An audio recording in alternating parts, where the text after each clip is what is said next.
Di ba? So ibig sabihin po halimbawa pag ikaw lang mag-isa na naglakbay dyan, Opo. mararamdaman mo po siya. Opo. Nakikita niya tayo pero tayo hindi lang makikita sa kanya. So, ibig sabihin po ngayon nakikita nila tayo, hindi lang natin sila nakikita. Can you imagine, 18 feet daw ang lalim na to, napakalaking hole. Oh my god, ano yun? Parang mayroong ano dito mga kalahi, o parang may kakaibang nakita ko dito. Parang may paa.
Palitan natin. Isa lang ang anak niya.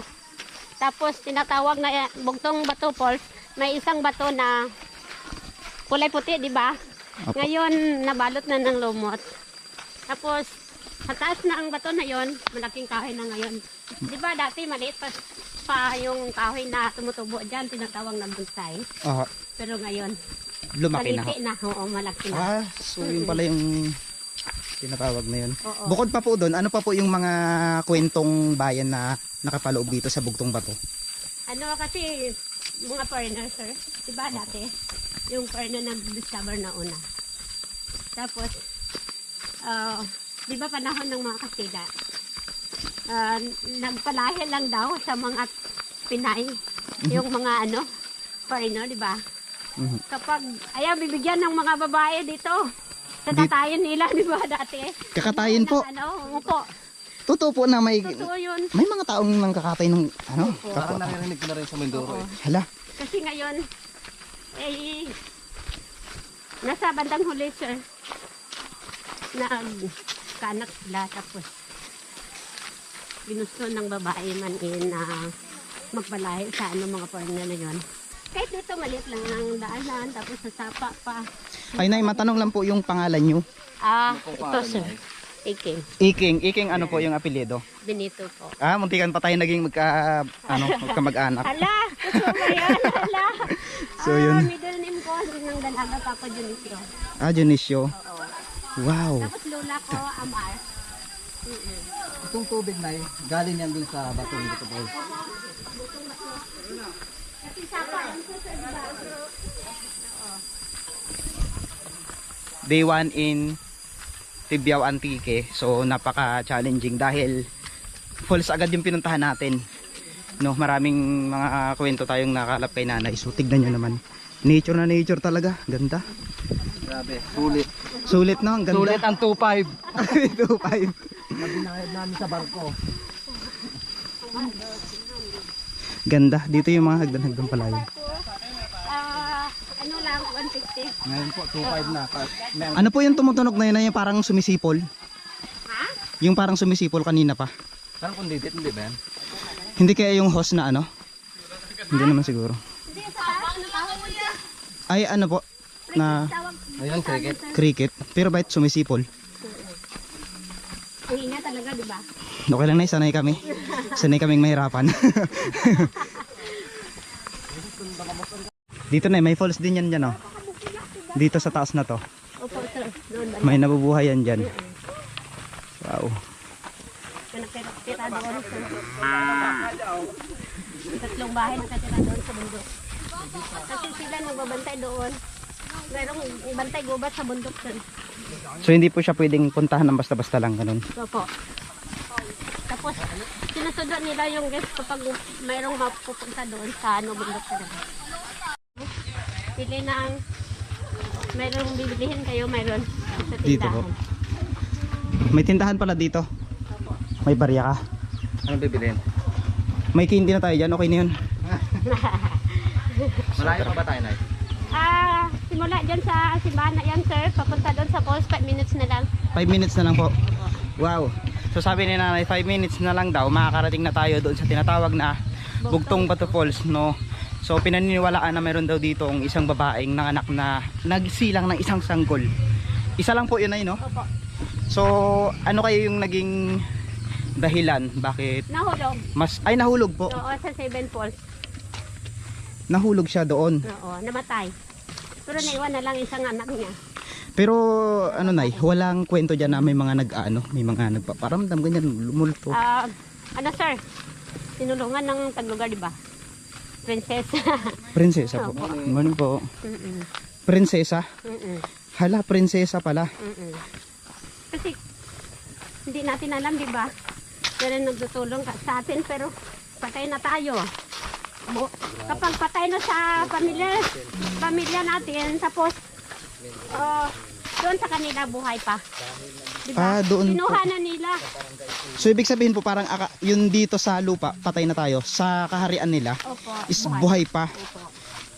Wow, totoo pala ano yun. Totoo yun, sir. Totoo pala yung kwento. Kasi ano, sir, 23 years old pa lang siya. Pero sa ngayon po siguro buhay pa siya, no? Sa lugar, doon, nasa 7 falls siguro siya. May 7 falls po dito na Opo, tinatawag. na Bugtong Bato Falls, sir. Lahat dyan, 7 lahat. 7 po siya, 7 falls. Pero ngayon, sir, hanggang 3 lang tayo, di ba? First, second, third lang. Hanggang 3 lang tayo. So yun nga mga kalahi, no? Ang nangyari kasi dito is may kwento sa isang falls na ito na pinaniniwalaan o talagang nangyari sa panahon natin sa kasalukuyan. Yung prinsesa, di umano, ginawang prinsesa yung babae. So I think ganun yung pagkaintindi ko sa kwento na yun. Diba? Ganun. So nakakamangha yung mga ganong kwento kasi nakapokus tayo sa mga ganong history ng lugar. Wow. So tara, patuloy tayo mga kalahi. Walang bisyo, di ba? So ibig sabihin po halimbawa pag ikaw lang mag-isa na naglakbay dyan, Opo. mararamdaman mo po siya. Opo. Hala. Parang hangin lang ba maramdaman mo pero wala kang makikita. Tapos Ayan, so napansin ko mga kalahi sa pag-interview ko kay nanay kanina. Hala, namatay yung ating camera. So yun nga, iulitin ko lang yung sabi ni nanay na dito daw talaga naninirahan yung mga engkanto at elemento, mga diwata na nangunguha daw ng buhay. So hindi naman sa sinabing nangunguha ng buhay ay talagang masama na sila. Kumbaga yung babae daw na nag-iisa dito ay kinuha at ginawang prinsesa sa ikapitong falls. So yun yung paniniwala nila. So tayo bilang naniniwala tayo sa mga ganyan, tatanungin ko kayo mga kalahi kung talagang isa rin kayo sa mga naniniwala sa mga creatures na nabubuhay dito sa mundo. No? Grabe. malapit na tayo, sir. So malapit na tayo.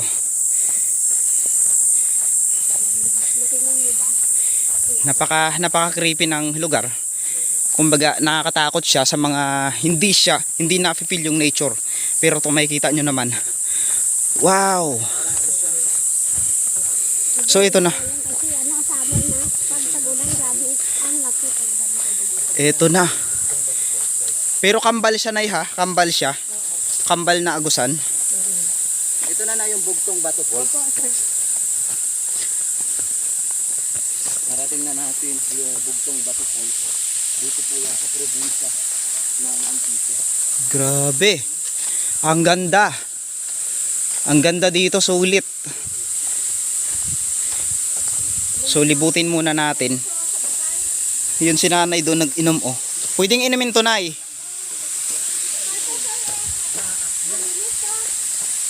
Yung si nanay iinom daw. Wow, ang lamig. Iinom si nanay. Wow.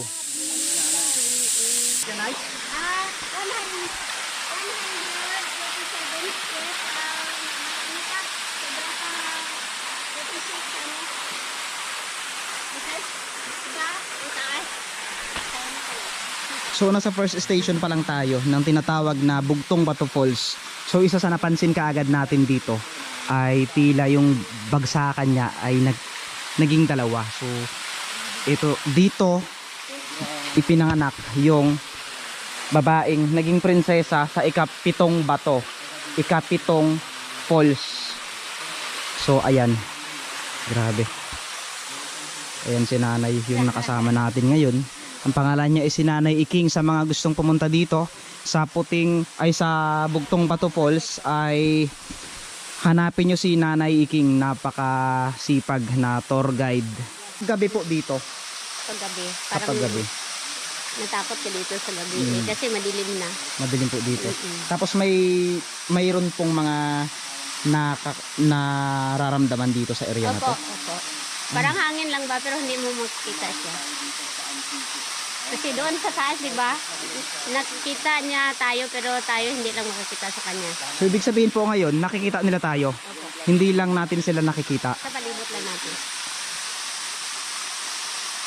Kasi, Ganun pala yun ay. sir, may bukal dito. Ibig sabihin po, nakikita niya tayo, hindi lang Tayo. natin nakikita. Baliktad kasi yun sa akin eh. Nakikita ko siya pero hindi niya ako nakikita. Yung halaga ko. Uy, tara na. So yun, tara. Samahan tayo ni nanay. Umakyat gan. Nay, ilang taon na kayo ngayon, nay? 56 na, sir. Ilan po? 56. 56. Ah, 56 Wow, years old. 56 years old. So may mga kalat dito oh. Yan mo. 56 years old. Ako yun. Ito na yung pinaka ano eh. Hindi naman pinaka. Ito lang yung first station. Kapag nakarating ka ng tinatawag na Bugtong Bato ay hindi pwedeng hindi mo ma-experience to. Gusto mo na lang. Kapag nakakapod dito. Para makikita mo lahat na tinatawag dito. Ang taas, guys. Grabe oh. Ops. Uy, ingat. Ang taas, grabe. Mag-ingat ka, mag-ingat. Wala pa namang nagmamahal sa'yo.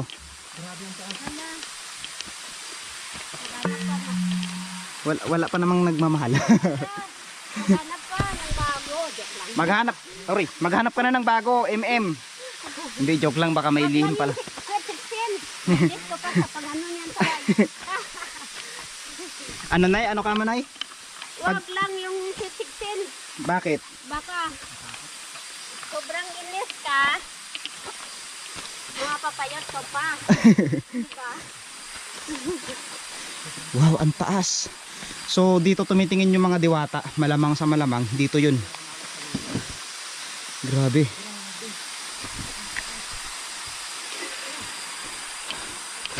Mayroon pa ditong falls.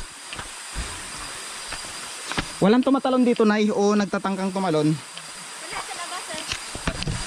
Kasi subukan nila, kasi kukunin ang buhay nila. Wow! Ito yung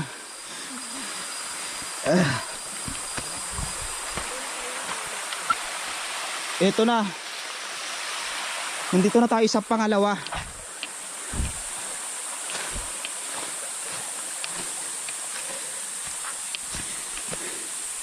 Yung pangtatlo sir, parang kawa ba? Malalim ang pagbuo. Ayun po yung sa taas na yun ay. 18 feet sir. Yung lalim. 7 feet ang lalim niya. So sa makatuwid, napakalalim po ito. 18. 18. Wow.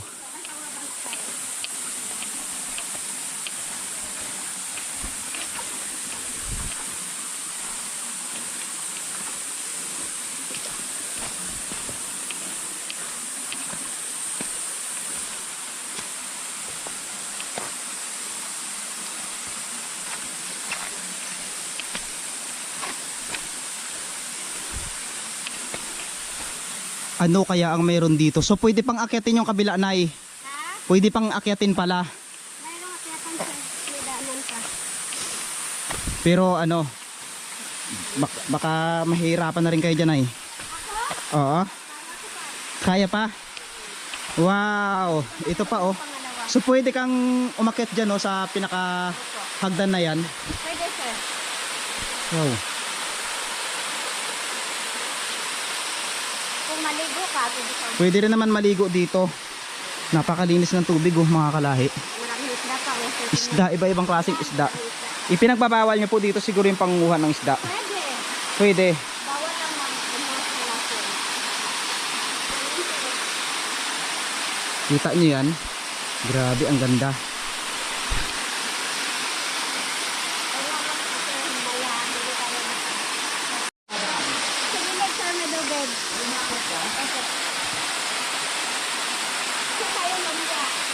So sabi ni nanay, itong area na ito, pang babae. At ang taas naman na yon ay pang lalaki. Ayan, yung si nanay oh. Di ba? So dahil dyan, iwan lang natin yung ibang gamit natin dito. Kasi dito naman tayo mag-i-stay mamaya.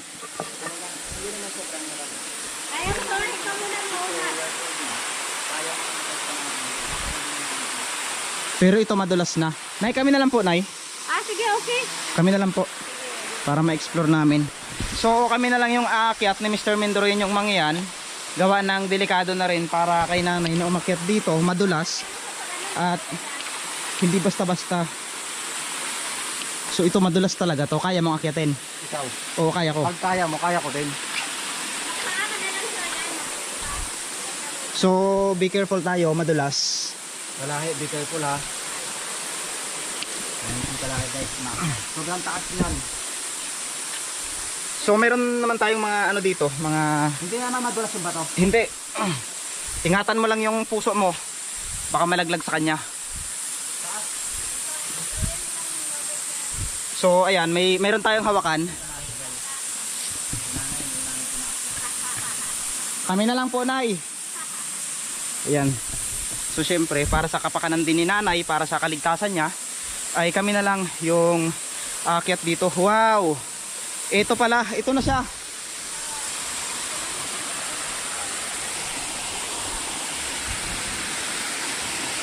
Parang may naririnig ako na ibang tunog.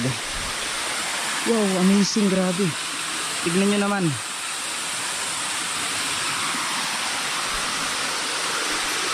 So pwede ka rin namang bumaba dito kung gusto mo. Ayan.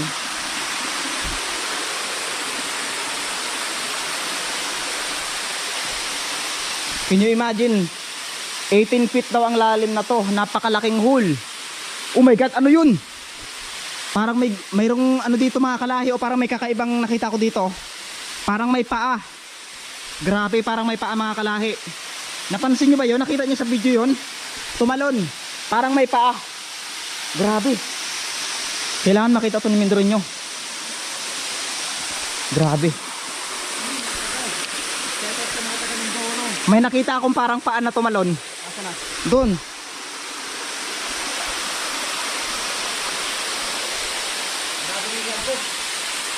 Diyan oh. Yung alam mo yung talampakan natin, yung nakagano no. Diyan oh, dalawang paa. Sana nakita nyo sa video mga kalahi. Grabe. May paa dito na tumalon. As in talagang paa siya. Paa na gumanon oh. Gumanon. Parang paa ng tao. Paa ng tao talaga. Kung mailalim siya, kung mailalim. Oh, hindi yun kasinungalingan. I-review natin mamaya sa video kung makita natin. Ang ganda. Grabe. Grabe no. Ito pala yun. Ayun si nanay. Ay si nanay oh. Grabe. So ayan mga kalahi, dahil naipakita na namin sa inyo ang tinatawag na bugtong bato na ito, ay nagpapasalamat kami sa inyo sa patuloy na panunood at pagsuporta nyo sa amin ni Mr. Mendorin yung mangyan no. So napakaganda talaga at amazing ang lugar na ito para sa akin. So tara, patuloy tayo sa ating paglalakbay. Sa mga oras na ito mga kalahi, nagpiprepare na kami at aalis na kami, uuwi na kami dahil mayroon pa tayong pupuntahan ngayong araw na ito. So maraming salamat sa naging tour guide natin ngayon na si Nanay. Ayan, so si Nanay Iseng. Iking, si Nanay Iking na nakatira dito sa mismong Tibiao. So sa muli mga kalahi, marami pa tayong lilibutin, marami pa tayong pupuntahan dito sa lugar ng Antique. Kaya abangan nyo sa mga susunod nating exploration. Sana samahan nyo pa rin kami sa aming paglalakbay. Shout out sa lahat ng mga taga Antique here in Tibiao. Maraming salamat po. Mag-iingat kayong lahat and God bless. Mwah.